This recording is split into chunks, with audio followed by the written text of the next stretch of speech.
Pedri atrofida nima gaplar? Uning jarohati qanchalik jiddiy-u, Barselonani qaysi o'yinlarni o'tkazib yuboradi va tabiiyki Barsani qaysi uchrashuvda maydonga qaytadi. Hozir mana shunaqangi tezkor xabarlarni o'tkazib yubormaslik uchun kanalimga obuna bo'ling. Biz sizlar bilan Pedri atrofidagi mana shu ma'lumotlarni birgalikda ko'rib chiqamiz. Unda boshladik do'stlar.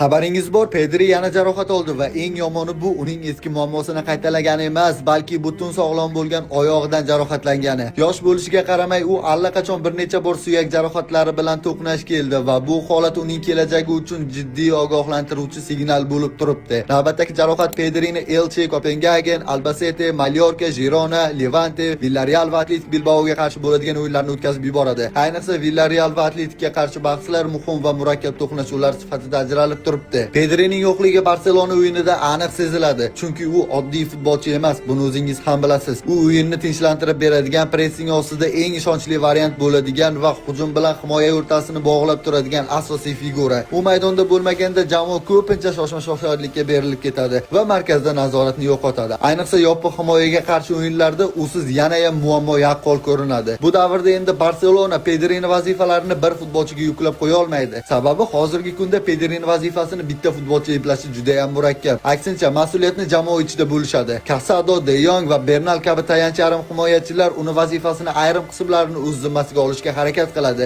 Eng muhimi esa Pedrini imkon qadar tezroq qaytarishga shoshilmaslik. Bu qisqa muddatda foyda berishi mumkin, ammo uzoq muddatda klub uchun qimmatga tushishi ehtimoli katta. Pedrining yo'qligi bu o'yinlarda baribir bilinadi, hatto Barselona ularni yutib olsa ham. Agar Pedri Gonzales to'liq tiklanib qaytsa, Barselona yana markazda yuqori nazorat va barqaror o'yin bilan davom etishi mumkin. Eslatib o'taman, Pedrining qaytishi uzog'i bilan 15-mart kunidagi Sevillaga qarshi uchrashuvga to'g'ri kelmoqda. Hozircha esa Barselona muxlislari va klubga faqatgina sabr tilaymiz.